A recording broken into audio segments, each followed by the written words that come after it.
The 12th level in GoldenEye 64 is Streets. It takes place right after Archives, and in between the cutscene of that game, of that level, and the start of this level, and Natalya gets kidnapped again. And this level's famous for having the tank that you can drive through the streets, just like in the movie. And the only real difference between Agent and Up is that in the higher difficulties you have to contact Valentine, which will, once you do that, it'll increase your time limit. And you don't have to do that in Agent. I mean, you still get a time limit increase if you talk to him, but the time limit is already fairly generous, so you can just kind of breeze through the level. I personally don't like using the tank in this level because there are a lot of things just make it cumbersome. For one, the controls aren't the greatest, and you have to deal with a lot of enemies with explosives, like rocket launchers and grenade launchers, which are both extremely deadly.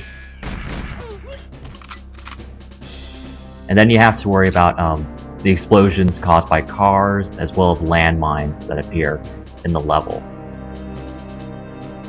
But the biggest thing is the civilians, because the civilians have worse self-preservation than like GTA civilians, and they just, I mean, the ones here just run around the streets just aimlessly, and they're so annoying. And if too many of them die, you automatically fail the mission.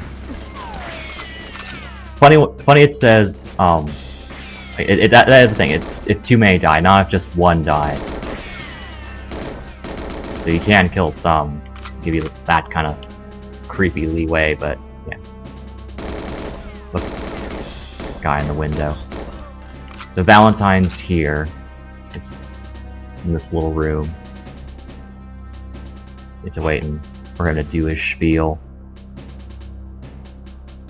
So, when you play through this level, the civilians all have one character model, and they had planned to have several civilian characters, including female models, that they programmed into the game, but didn't end up appearing in this level in the final version. But those models do appear in the multiplayer, so that's a little interesting thing that they did. So to wait for him to run off. You can't kill him right after, because then you don't get the time limit. You have to wait for it to say that he contacted his associates. There we go. See a little boost to the timer. Some armor here. Just gonna help. You can get really lost in this level and turned around. There's a quick way to finish it and a long way. Ooh. Also have to worry about the enemy explosives killing the civilians. Yeah. I think when it comes to the rocket launcher carrying enemies, they're always at certain blockades, but the grenade launcher carrying enemies spawn randomly. And the grenade launchers can be more deadly because they're the sound effect they make when they fire is so hard to hear. Oh, help.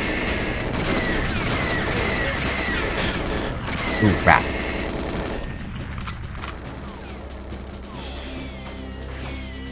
Alright, so you can get snuck up on pretty easy by a soldier with a grenade launcher. This is another level where you pretty much have to use the